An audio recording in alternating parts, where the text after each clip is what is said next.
Hi guys, welcome and welcome back to my channel. Thank you guys so much for coming back to another video, guys. If this is your first video, thank you so much for clicking on this video. Welcome to the DiAndersons community, guys. I really hope that you guys find substance here that will cause you to subscribe to this channel, smash a like on the video and drop a comment. Now, if it is that you have not been on this channel before, what you get here, guys, is Canadian content. Came to Canada as an immigrant, as an international student to be exact, from the beautiful island of Jamaica in 2019, and I've been through the immigration journey. So I try to share my story and also my journey so that persons who are thinking of migrating to Canada can have a much easier journey than what I want to make this disclaimer again, guys, that I'm no immigration consultant, no immigration lawyer, no immigration affiliate, none of the above. I've never worked in immigration in my life, and any content that you get here, guys, is just based on my own experience, my own journey and experience of friends and family members. Now, with that being said, guys, what I'm going to be talking about today is I'm actually going to be answering some very popular Instagram questions that I find that I get pretty frequently, right? Questions, but these are the questions that popped up like quite a few times. So I decided that, you know what, I'm gonna be doing a sit down with you guys, going through some of these questions and answering it so that you guys can, know a little bit more about my journey. If you are still here with me, please take 1 second to just hit that like button. Really helps out the video, guys. Drop a comment, really helps out the video, guys, and get us to 6,000 subscribers as quickly as possible. And how are we gonna do that? Just hit that subscribe button if you haven't done so already, and share. Really appreciate it. All right, guys, so I've chosen 10 questions to go through in today's video. Otherwise it would have been a very long video, so I wanted to keep it as condensed as possible. So I chose 10 questions that a lot of persons have reached out to me on Instagram and asked. I really hope that these answers provide value for your own journey and insight. All right, now the first question that I get asked quite a lot recently is, how does it feel to be a permanent resident of Canada? That's a very good question. Now, ultimately, it feels good. It's a wonderful feeling, right? No, but before I got to this point, I thought that I would have imagined this feeling so many times and wanted it so many times, and we started the journey because of this result. We wanted to get here, but once we have gotten it, now it's almost like I'm looking to the other chapter. Like, what's next? Like, what's next is there to accomplish, right? I don't want to feel too comfortable or complacent to the fact that, okay, then now that we're permanent residents, we're gonna drop the ball, we're gonna get a little bit too relaxed, we're gonna get a little bit lazy. No, it's about the next chapter. So of course, extremely grateful, extremely thankful that the hard work has paid off, and you know what, it's just looking forward to bigger and better things in terms of our immigration journey, and the goal is to not stop until we get that Canadian passport. What was the most challenging thing about migrating? That's a very good question. Now, it's very important to note that everybody's journey is different, and what I found to be my most challenging might not be your most challenging, so take that into consideration. But to answer the question, what I found most challenging about migrating is the fact that when you migrate, oftentimes than not, you have to start from the bottom, right? You have to start over, you have to start from zero. You're coming to a new country, and many of us, we don't know anybody, we don't have any heritage, we don't have any support here, so we have to start from zero, right? Now, for many people, that's something that they're not willing to do, but for me, that was something that I was willing to do, right? But that was also the most challenging thing. Building in your home country, you have gone to school, you have gotten your first job, you have gotten a lot of experience, and everything that you have accomplished over the period of time that you are living in your home country is now obsolete, it's now irrelevant, and now you are starting over from scratch. So I found that to be the most challenging part of migrating for me, just the willingness to start from ground zero, from the bottom, and then work your way up. Persons who are in a good position in their home country, leaving their very good jobs, decent jobs, to come to a country to start over, to be willing to stock shelves, to be willing to drive taxi, to be willing to clean bathroom, different things like that, just in an effort to migrate. So that was my most challenging part. What is it like raising an autistic child in Canada? Now, coming to Canada as an immigrant, I didn't know what to expect. Now, what I did know is that Malika, being born in Jamaica and being diagnosed, well, she wasn't diagnosed in Jamaica, but we saw signs and evidence that she was indeed autistic, and that was one of the main reasons why we decided to migrate. Now, migrated to Canada, Alberta to be exact, we found it to be very inclusive, right? Now, there's a lot of resources, a lot of programs in place for children and for persons with disability and special needs, right? So that's something that we found, that I find very rewarding, knowing that there is assistance, there's programs, there's so many avenues that we can get the support that we need in order to make sure that she has a fulfilling life, right?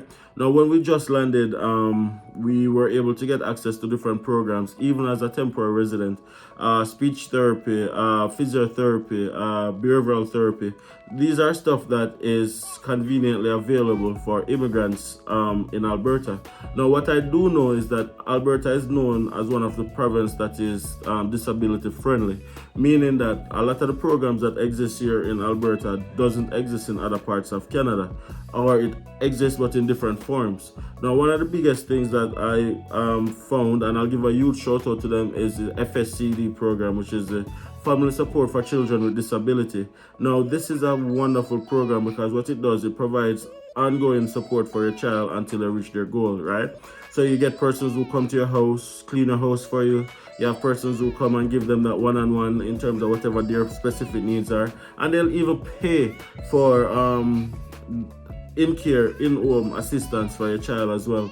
So that's something that's wonderfully available in Alberta, and that is why I love this province so much. Okay, 4. What was your first job in Canada? Now, I've shared this journey, my journey, so many times on my channel, but if you're new here, I'll answer this question. My first job, before I answer that question, what is it that I used to do in Jamaica? I was a credit officer in Jamaica, where I gave loans to small and medium-sized businesses, and also personal loan to clients as well, right? It was with a microfinance company, and I was a credit officer, which, you know, I got a number of experience in terms of 5 years experience there about. Desk job, out in the field, kind of decent job, earn a decent salary, right? Building and wanting more, of course. Migrating now, I didn't have any expectation to get a similar job immediately, because as I said, the mindset was being willing to start over from zero. So came to Canada in 2019. I could have only worked 20 hours per week, guys.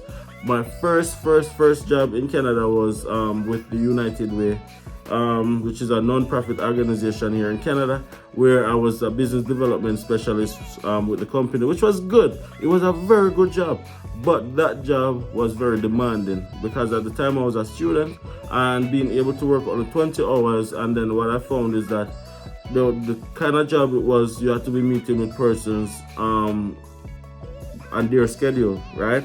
So in the evening after school, I had meetings and stuff like that, which wasn't very convenient, because school was beginning to suffer, so I had to leave that job. Then I ended up doing pizza delivery, guys. I shared that story if you haven't seen it already. I did pizza delivery for a little bit, guys, where I had to literally drive and deliver pizza. In store, I had to be washing dishes, cleaning floors and stuff like that, just to be able to make ends meet at that period of time. So I did actually do that.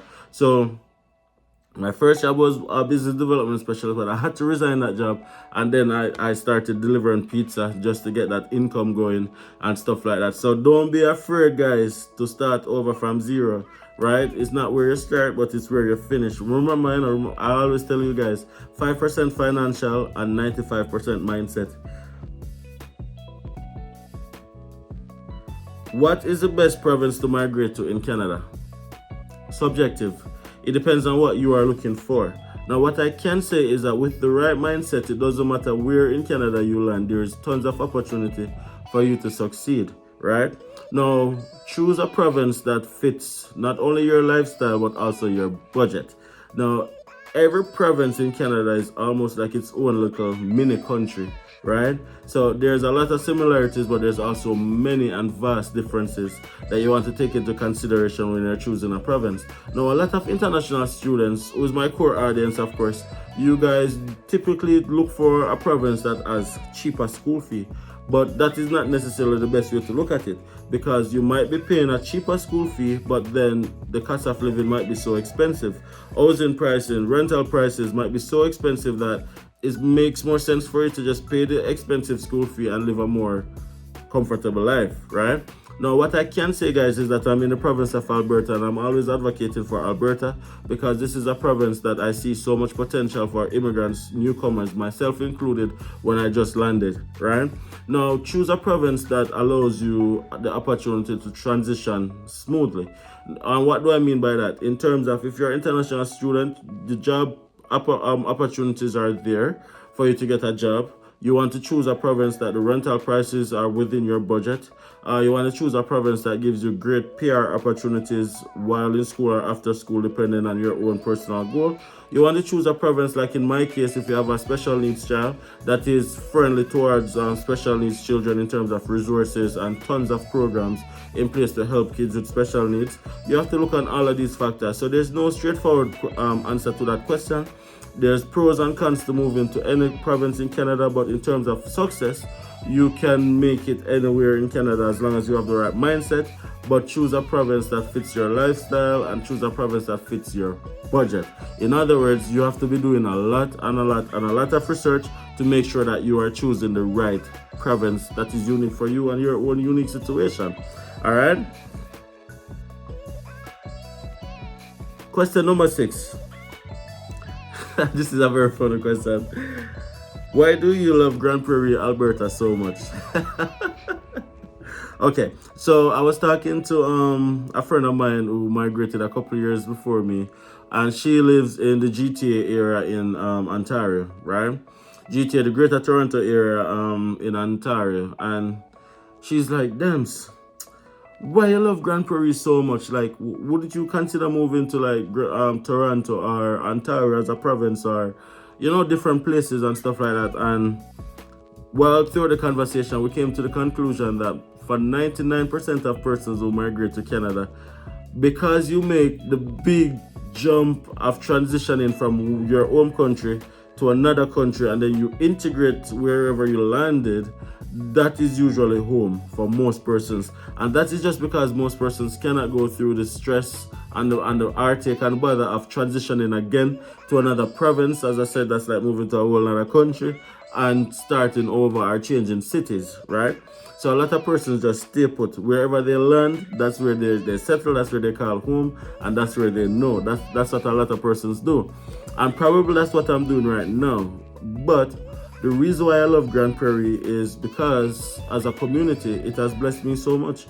Landing 3.5 years ago in Grande Prairie, I've accomplished so much that I don't think there's many other cities that I would have been able to accomplish as much as I've accomplished, right? In terms of job growth, opportunity, potential, and just like as a family. I don't think there's many other places that can give me that opportunity, and because Grande Prairie has blessed me so much is why I'm always advocating for this lovely city, because there's so much opportunities for new immigrants here. It's perfect for new immigrants, so that's why I love Grande Prairie. I advocate for Grande Prairie, and I'm living in Grande Prairie. At least for now. In the future, I might move somewhere else, but Grande Prairie is home. Grande Prairie has blessed me, and that is why I love Grande Prairie. And I just want to share the joy with all of you guys because I know the opportunities, and that is why I love Grande Prairie, Alberta so much. That was a very good question.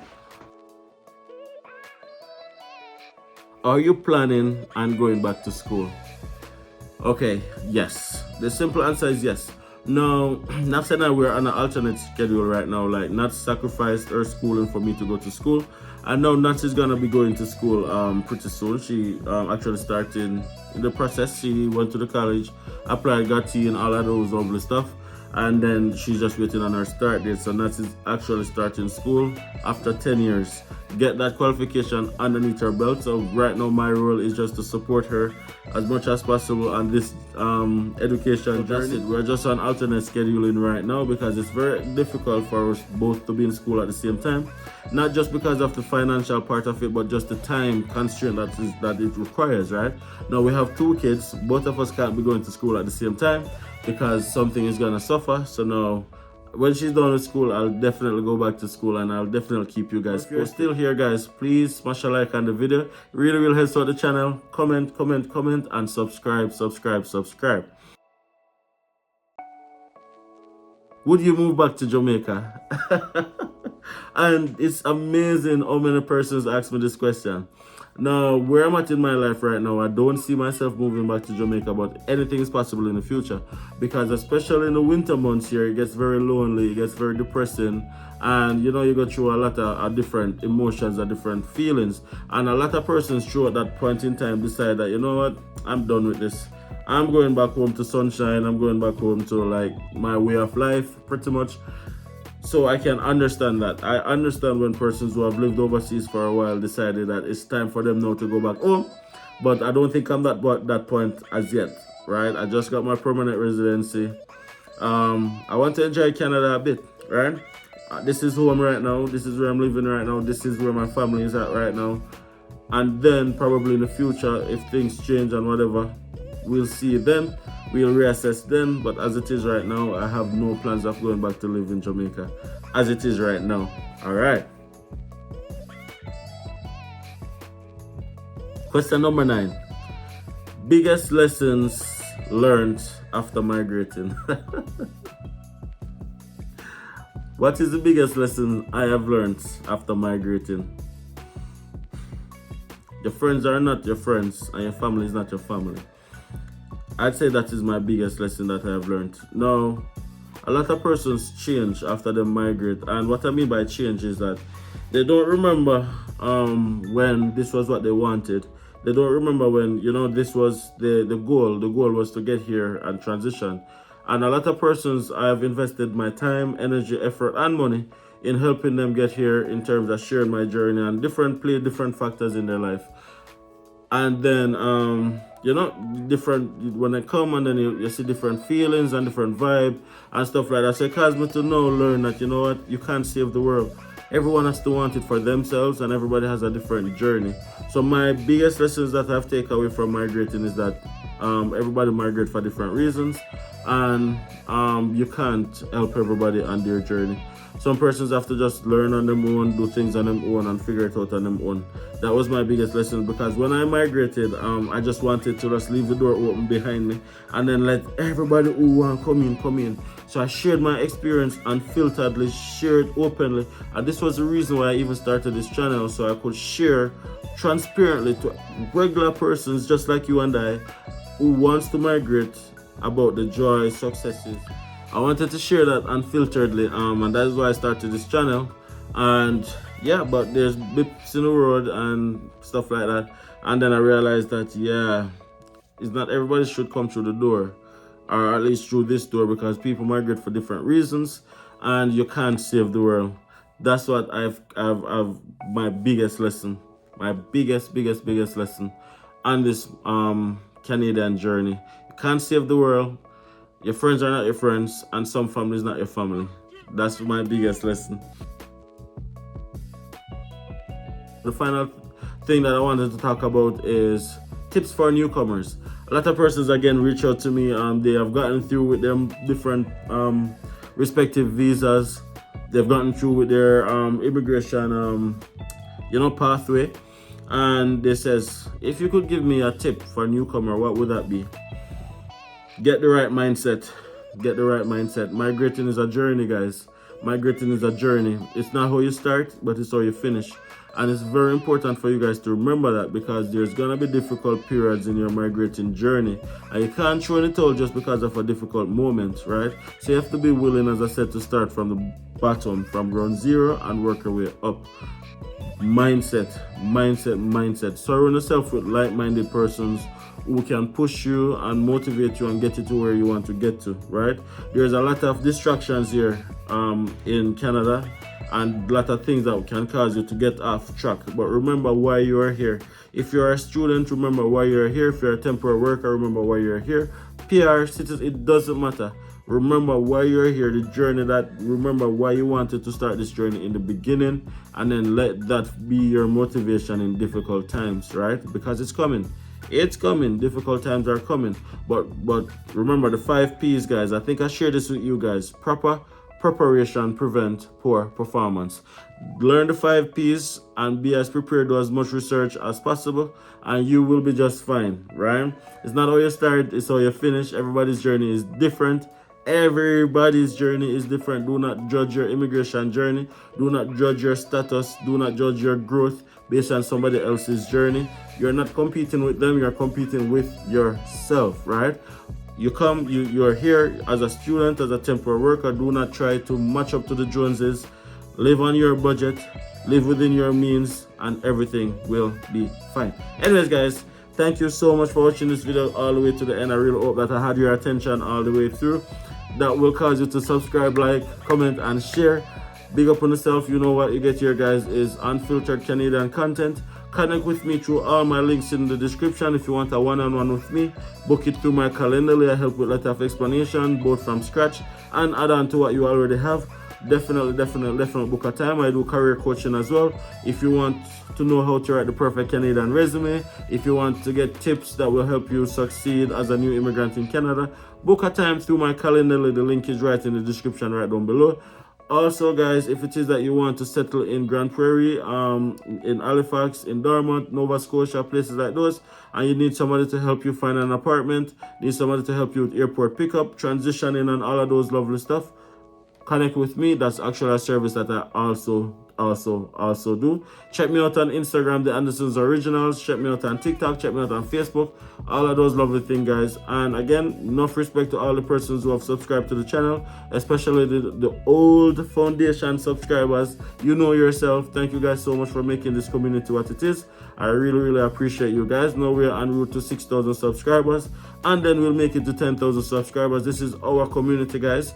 Thank you guys so much for the love. Thank you guys so much for the support. Until next time, big up on yourself. See you guys in the next video.